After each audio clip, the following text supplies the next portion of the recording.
Smalls. I suppose you don't even know who the babe is either. It's Plug. What? Chewing tobacco? Tobacco, man. What do you do with it? You're killing me, Smalls. Here on the channel, every once in a while, I like to bring some friends in here, maybe talk about things that I don't like, or maybe do a top 5 list. Today, I'm going to combine the two. I'm going to talk about 5 things about comic books, and this is about comic book culture, maybe somewhat of the comic book industry itself, that I just don't understand. I am not a lifelong reader. There was no comic book shop where I grew up. I was in a little tiny town. I found comic books and discovered them when I was a little bit older. And there's just some things I just don't get. So I'm bringing someone who's been in the comic fandom for a very long time. He's been through the ups, he's been through the downs, and he knows comic books and the comic culture way better than I do. The man's so cool. They call him the Breen. Eric Breen, how you doing? I'm doing good. How are you today? I'm doing great. I'm excited to have you on here. You can explain some of this to me. You know, maybe get my head right about what exactly is going on here and why I'm not getting it. Because I want to be a part of the comic culture. I want to be with the cool kids. But sometimes I feel like I'm on the outside looking in, Eric. All right. Well, let's see if I can help you out there. All right. Let's talk about the first thing I do not get about comic book culture. Shippers. I don't get the idea of shippers. I remember the first time someone was using the term shipping when it came to comic books. I was like, what are they talking about? It doesn't sound like they're talking about shipping comic books. They're talking about something else. Lo and behold, I find out that there's a weird, I don't want to say weird. Hey, we've all got things we're interested. There's this little niche culture out there that likes to ship characters. Once very prominently is Venom and Eddie Brock. I don't get, where does the interest in Eddie Brock and Venom having like a love relationship? Have you ever shipped characters, Eric? No. Okay. When I started reading, there wasn't a term for it, but the people involved, the characters involved in those days were Betty or Veronica, Gwen or Mary Jane, Lana or Lois. And it was just something that, fans could argue about who would the character end up with. And in 2 of the 3 cases in those days, neither, because that's not how comics work. But now it's not the comic book culture, the people per se that engage in this. It's a weird subsect of fans who are weirdly obsessed with the sexualities of fictional characters. And it's never a straight relationship that they focus on. It's, man symbiote, or remember, give Cap a boyfriend. And I don't know. I've never understood that, because I said that's never mattered to me. Listen, it sounds like you were shipping Betty and Veronica back in the day, dude. I'm just putting it out there. Were you an original shipper? No, it was not. Now, and remember, it was who was Archie going to choose. I never thought about shipping Betty and Veronica. Oh, although now that I think about it, boom. That's for DeviantArt to decide. Yeah, like one day, I didn't even realize that I'd seen shipping, but I remember you remember the show Supernatural on CW? Yes. I used to like that show a lot. Don't ever Google the Winchester brothers, because people have shipped them, and there's art out there, and it's really it's disturbing, because they're supposed to be brothers. The brothers shouldn't do that. Again, like I said, that's what do they call it? Fanfic. That's where these people. I don't mind fanfic. Shipping goes beyond that, and people take it really serious. Did you ever see what happened to Donny Cates when he said that he was not going to put Eddie Brock and Venom into a relationship together? They wanted to kill him. Yeah, I said, but this is a conversation between 2 reasonably rational human beings. So how are we? I can't get my head around that, being that upset over not getting your way on something that there's no way in hell you're going to get. I said, right. I can't. So I found something that you don't get about comic book culture either. Not that. All right, so there's something Eric doesn't get that one either. All right, we got no. I don't understand shipping still. So if you can explain shipping and why it's so prominent and why people like it, let me know in the comments section, because I am mystified by the idea of shipping. Now let's talk about the next thing. I know that you're going to be able to keep me in on this one. This might be a little wink, wink, nod, nod at you. My number 2 thing that I don't understand about comic book culture. Comic book hoarding. I have what I think are too many comic books. It's probably, well over, a couple thousand. My wife is mad at me. There's no room for it. I know at one time you had 50,000 comic books, Breen. What the hell do you need that many comic books for? What does anyone actually need? What do you want with 50,000 comic books? You can't read that many. There's no way that you like them all. No, and I can't read my way out of what I have now. Yeah, to Wes said, I used to have 50,000 comics. At one point, I could say I had every Marvel superhero comic from Fantastic Four #1 into Fear itself. And it was neat, but then again, like I said, I couldn't have read them all, if I lived to be, 200. But that's where the collecting comes in. Comic books have always been collectible, or at least they were for the first 75 years.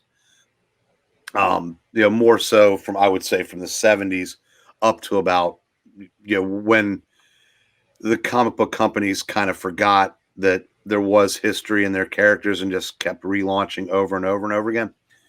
And it's just like any other, collectible hobby, whether it's, baseball cards, movie posters, whatever it is that one collects. Now, I got to admit, 50,000, may have been overkill. And then it sounds unsightly, Breen. How do you keep it clean?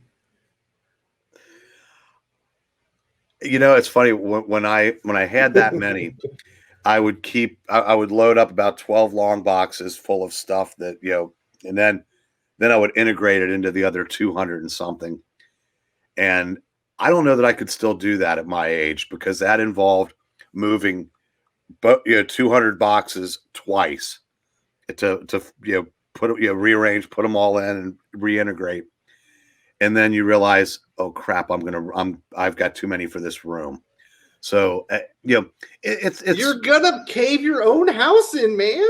It's dangerous. That was a concern. I'm not gonna lie. Pele has over 100,000 comics. He had to actually design his house for certain load-bearing structures to house his comic books. Yeah, it's funny. I said, my brother had 4,000 albums, but I don't think he ever considered it a collection. He had just amassed 4,000 albums. You either have the collector gene, and if you have that, you understand it, or you don't, and you make fun of your friends like you're doing right now. Look at this shirt. On the back, it says Brett, because George Brett is my favorite baseball player. I am from right outside Kansas City as a little boy. I used to collect every single George Brett baseball card I could get. At one point, I think I had 130 George Brett cards. One of my children may or may not be named after George Brett himself. I was a collector, but I only collected George Brett. I didn't collect everything. I didn't I need every card from every Topps series for 20 years. Plus, you probably had multiples. Oh, I had that too. Oh, your baseball card collection? Yeah, I think I had complete sets, almost all the complete sets from 1954 through 2011. I can't explain it. I was probably the wrong person to ask. Pele's probably the wrong person to ask. It's just, I said, at least this time around, I'm collecting the stories more so than the books. But then as I say that, I just realized I just went over 100 short boxes again. So cut that in half.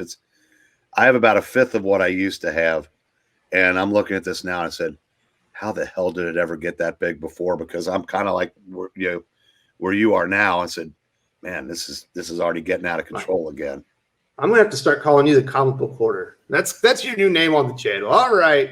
I think we've talked about that one enough. Another one. This one is definitely within comic book culture. It doesn't really so much have to do with comic books. Maybe it happens outside in other cultures as well. This is one I just don't get. This is my number 3 thing that I don't get about comic book culture. Drafting people to your side. Basically, there seems to be what I'll call, virtual street gangs within social media, and they all have their sides and stuff. And you can be sitting in there and you can agree with one side, maybe you agree with the other side and disagree. And they'll just start drafting you to their opinion because they heard you say something once that they think it means that you agree with them on everything. And then they decide that you're part of their team, even though you never asked to be. They never asked you to be a part of the team, so you could say, you know what, I'm my own person. I have my own opinions. I don't agree with anyone on everything. What is with it with everybody or these groups wanting to draft people? They're even drafting people that are dead. I don't get it. I think it's the need that some people have to have their views validated. And when you spend an inordinate amount of time on social media, that you kind of lose perspective on reality a little bit. So yeah, as far as like, well, Jack Kirby would have been this, and he would have he literally punched Nazis. So he'd punched you. Again, it's people with too much time on their hands and just maybe not always the most firm grasp on reality. And I mean, it's nice when someone agrees with you. We all like when someone agrees with us. Absolutely. And in the comic book community, if you're on one side, most of them can't stand you simply because of the way you vote. If you're on the other side, those 1 or 2 people that don't agree with you, that's 3 too many. So you want them expunged from the industry, if not from life itself. Again, I said it kind of goes back to the shipper thing. I don't understand why people get so insane over what people that produce comic books think. Again, it's not even people that produce comic books. I'm talking about other fans. They'll do it to other fans too. I don't get it. Like, listen, I am a Gen Xer. I am naturally skeptical and I'm naturally cynical, and I naturally do not want to be a part of any large group. If you try to tell me that I am, you try to make me, I will, even if I agree with you, I'm not going to do it out of principle. I'm my own person. That's why I have so many people that dislike me, because they're like, you're a fence straddler, Wes, because sometimes you have points that I agree with, and then some points you have points I don't agree with. I'm complicated. I don't need validation from an entire group, and I don't need to be drafted to anyone's side. I'm on my side. I get that. There are people that, like I said, the people they surround themselves with, they have to be in lockstep agreement. You see this all the time. Somebody can agree with somebody 99 times in a row, but if you disagree on that 100th, those other 99 meant nothing, and you're done. And I knew it all along, Wes. I knew this is who you really were. It's like, cool. I don't know what to tell you, man. I am who I present myself as on the channel. It's all who I am. If everybody agrees with everybody all the time, you have nothing. So again, that's another one. Put that in the shipper category. I can't explain that, so I guess I'm 1 for 3 so far. All right. Well, yeah, you are the comic book hoarder, so that one was right in your wheelhouse. Maybe this one will be in your wheelhouse. I think you've done this before. The number 4 thing about comic book culture, I don't get it. I've been here, but I just don't get it yet. Headcanon. I will have people in the comments that will get mad at me because I'll be like, hey, this is the story that they're laying out. This doesn't make sense. There's no way that character would have been wearing this uniform at that period in his life. But in their mind, they remember when these 2 events crossed over 14 years ago, and that's how it all happened. Even though there's not a shadow of a doubt in my mind or anybody else's mind that is not what the creator intended. He just did it to do it. And they're like, oh, you're just an idiot. It's like, listen, that's your headcanon, sir. That is not what the creator intended. And if it was, he should have spelled it out right. What the hell's up with the headcanon?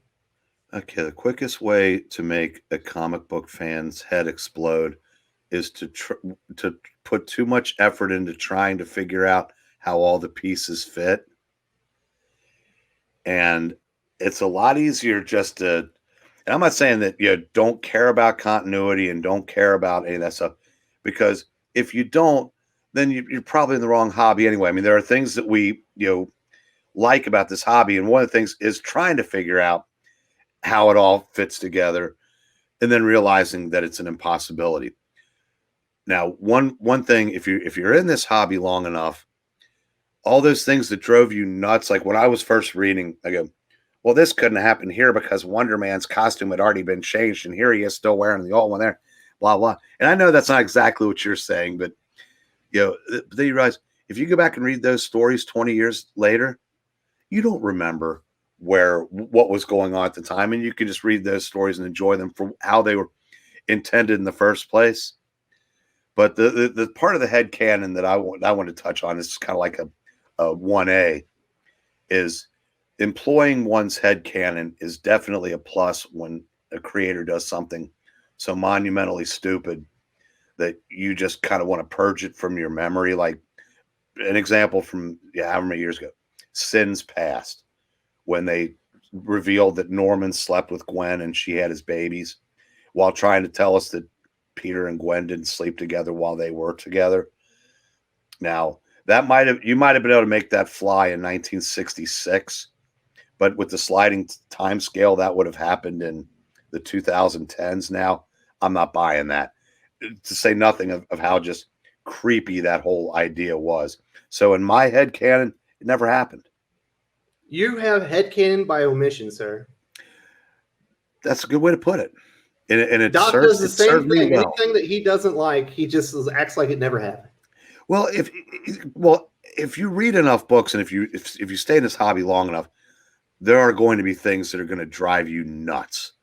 And one of the quickest ways to get over that is to just pretend like it didn't happen.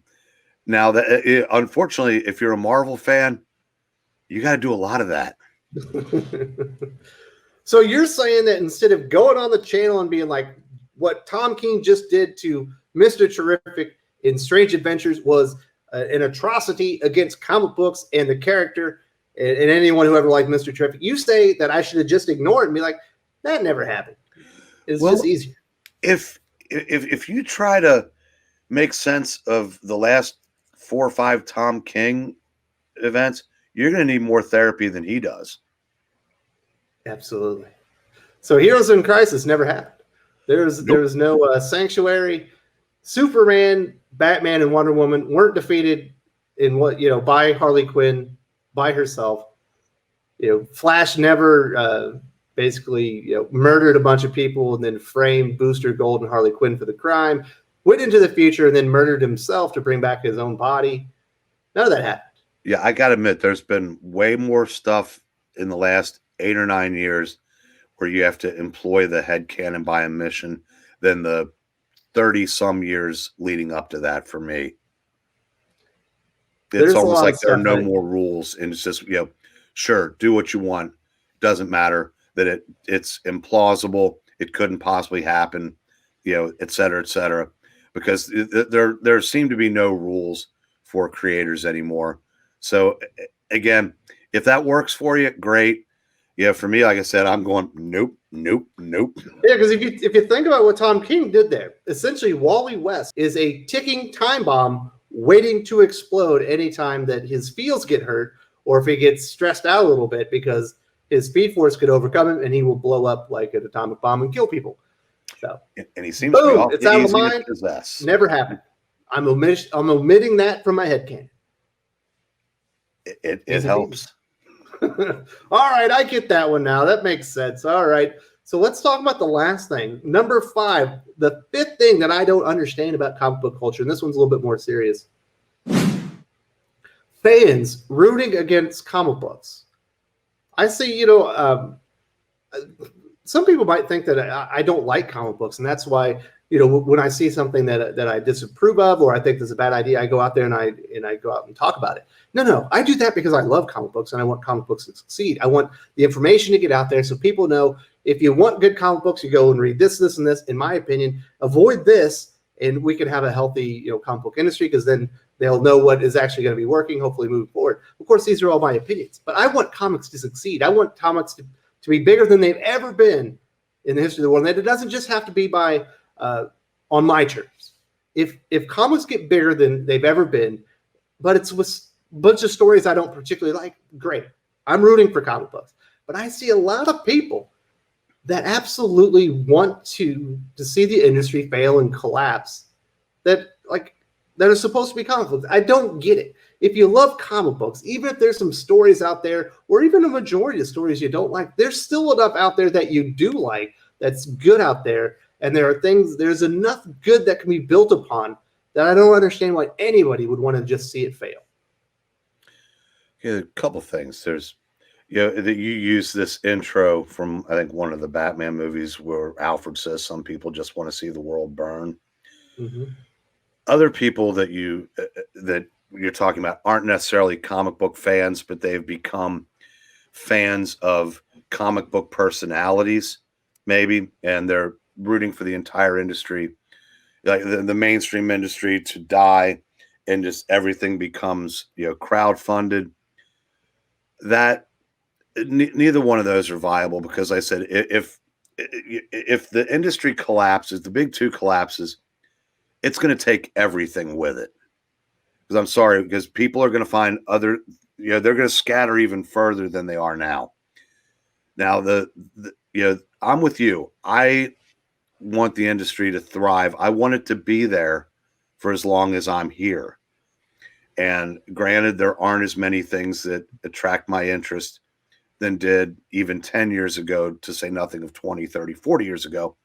But I want that option. And as long as the big two are around, there's always that sliver of hope that maybe Marvel will course correct and go back to giving us, stories that could have fit in the 70s and 80s, or that DC could realize, hey, maybe we shouldn't let all these creators go, bring them back and give, comic book fans what they want. Now, the odds of either one of those happening diminish by the year, but as long as they do something, and if these new ideas they have end up clicking, and the industry starts growing again in more ways than just Raina Telgemeier's novels or manga, then that's better for everybody.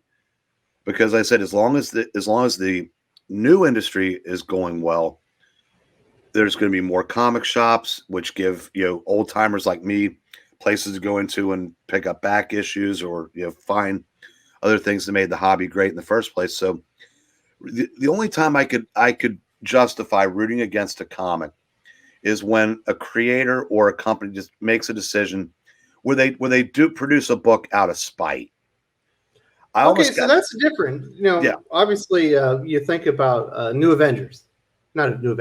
Warriors. That looks awful. But just because New Warriors is out there and exists, or even I don't think Captain Marvel is especially good right now. There's a lot of comic books that I don't think are especially good. I don't like Harley Quinn that much.